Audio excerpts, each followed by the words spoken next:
All right, so good morning, afternoon. Welcome to week 2 of U.S. Government Honors. As we go deeper into Unit 5 with the legislative branch, we will deal with the bicameral Congress and look at the different structures and powers of the bicameral Congress, meaning your Senate and your House of Representatives. So remember, if you have your notebook, keep taking notes in it because I think that's a good way to keep you organized. If not, I have the Word document that you can pull up and just type through, or if you want to just write on a separate sheet of paper, you're more than welcome to do that as well. You know, Ms. Lucas is very flexible when it comes to whatever's easiest for you, as long as you are doing the work and you submit what you need to submit. That's what is most important to me altogether. So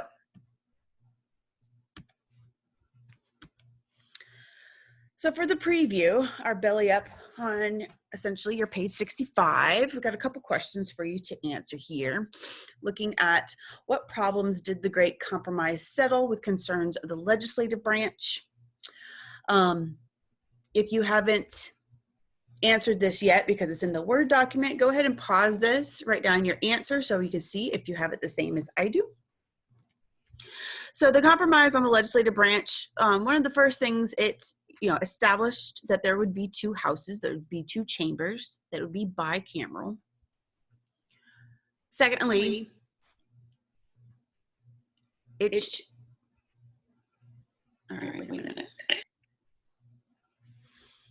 Secondly, it created that smaller Senate that represents equally when you have 2 senators per state.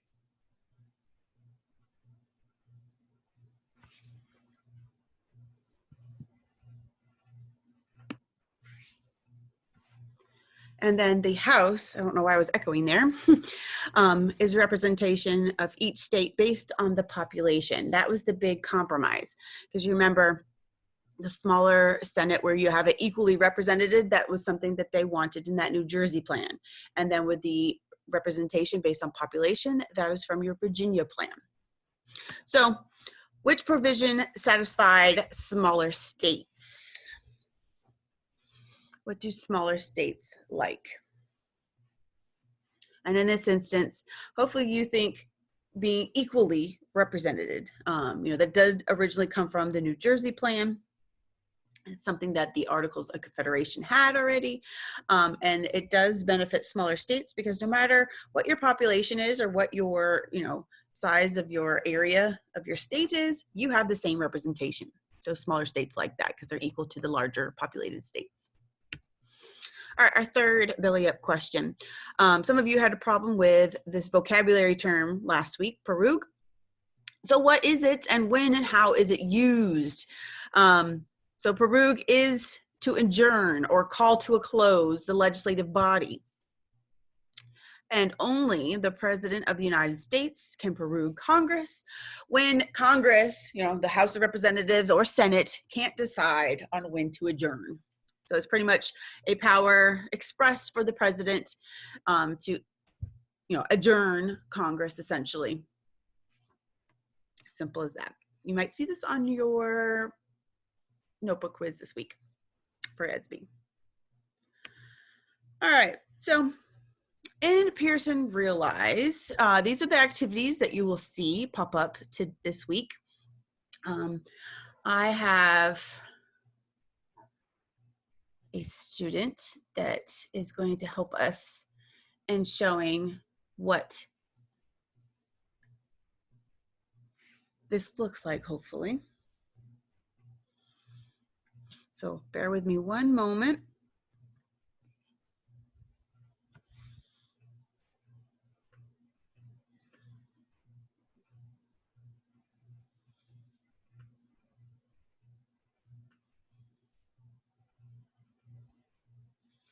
And let's take a look at the Clever portal. So you see, when you get into your Clever, you see something like this. When you scroll down, and remember, you could set this to your favorites. Pearson Realize, this here, you could put a little you know, click on this heart right here, and then it'll go up to the top, so you have to scroll down and find it all the time. But when you click here, this is where those activities will pop up.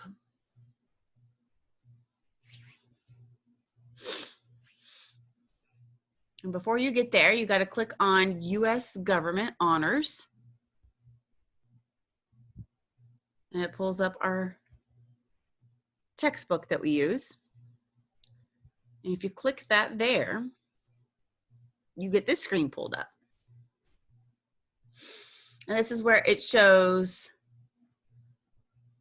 due dates. So you're looking for the April 9th due date of next assignments. I might say the 10th as well. So that if you do want to work on your day off, that you can.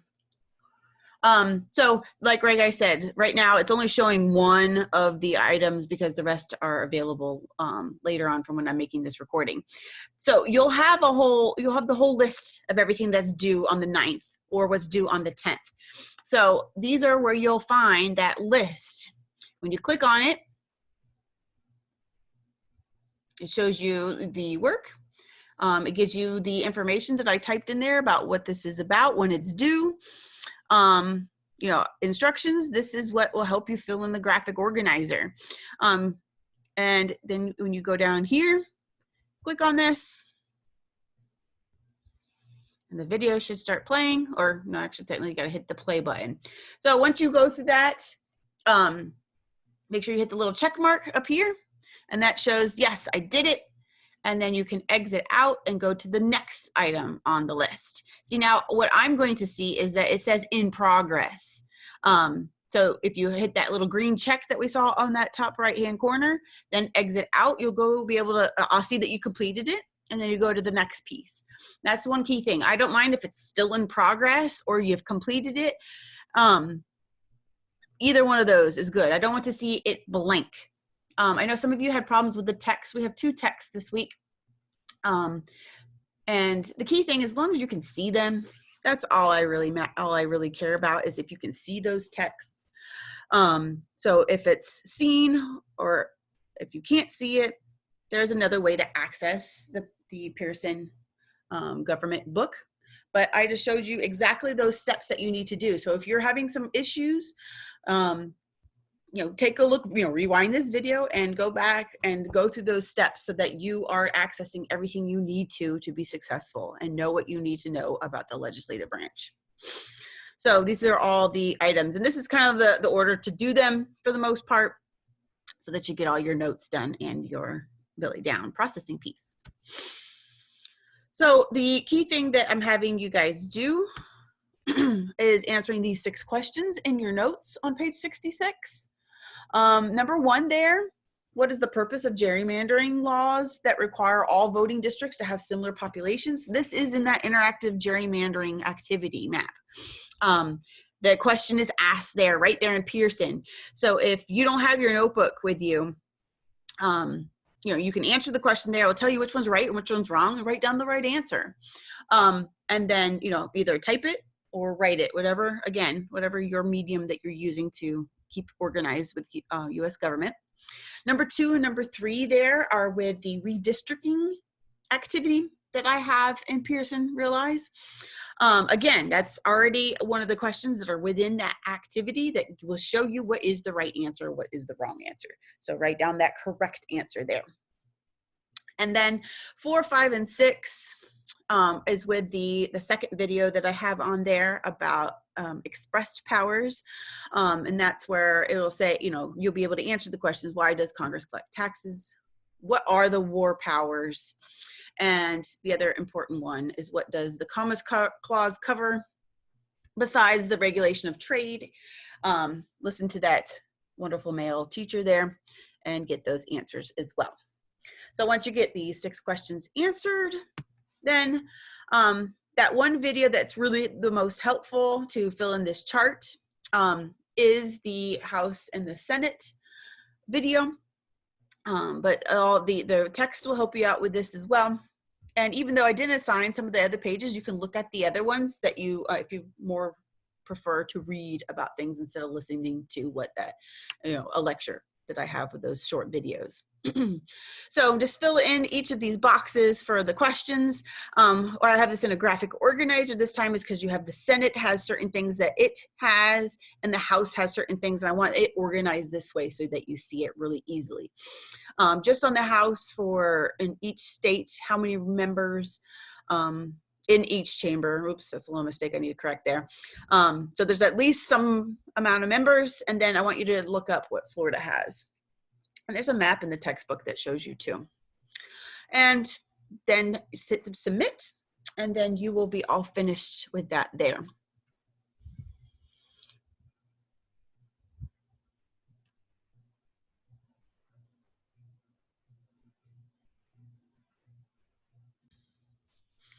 All right, so just want to remind you of what you need to do, by the end of the week. Now we have a short week this week, only through Thursday, essentially, because Friday is a non-student day. It's Good Friday. So I'm not expecting you to work on Friday. So I am a little lenient with the due dates this week. It will say Thursday at noon, but it's normally, Friday at noon. So as long as you get it done through the weekend, I will be happy because Monday will start new with everything else. So remember, when you click on either period 4 or period 6, US Gov Honors, in the center here is where I kind of have the feed that shows you the things that are assignments that are coming up. If you click on, when you do the bicameral Congress here, this is what will pull up your downloaded document to be able to fill out that chart and the do now activity and the notes, or you can do it in your notebook. The key thing is you want to hit the submit button either from the feed there, and then you click on, browse your computer to pull up the Word document or your PDF document to submit the chart of the bicameral Congress, or you can also take a photo of it, have it be with your phone and send it here. But the key thing is then you hit submit, but please hit the submit button. Don't send me a message because it doesn't go to the grade book. The other fast way to do it is over here on the right hand column. Like even with the vocab, we're submitting it. So when you click on submit, you got to upload it with the document or with a picture and hit submit. If you if I send you a message back saying, hey, it was blank or I couldn't open it, you can hit the submit button again and submit something else. Some people sent me the wrong work, and all kinds of little situations happened last week, and that's fine. Just make sure you keep checking EDSB and see if I do have any messages from me so that we can communicate and get that together. And then, of course, on Thursday, the only little thing that pops up over here too is the take test for the notebook quiz. It's really going to be heavy on the vocabulary from last week. So have out your 1.5 vocabulary chart and you should do just fine. One thing to note, when you click on my work here, it shows you your grades there. If you click on assessments, it shows you all the details, and it shows you if there was any, see, you can resubmit things here. It's a nice overview of the class. If I gave you any messages, you see them, right here. You send a blank message. So all you got to do is hit resubmit, pull up the document, and then hit resubmit, and then you're all set. So I gave back a lot of feedback on the vocabulary assignments that were turned in on time. And then this week I'm going to go through and grade your members of Congress paragraphs and get those graded and put into the grade book there. For those of you that did get a poor grade on the notebook quiz, I am allowing you to have a resubmission. See, this student got a 9 out of 10, so they don't need to retake it. But for those of you that didn't follow the directions with the amendments, you're the ones that are going to want to retake that. Let me see. I swear it's in here. Yeah, right here. This, I'm always going to do something like this. You know, the first notebook quiz, you know, I told you to research those amendments.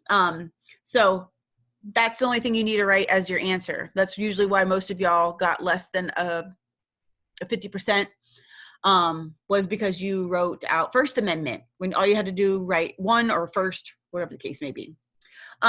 So I am allowing you guys to now resubmit that quiz, retake that quiz if you got that poor grade.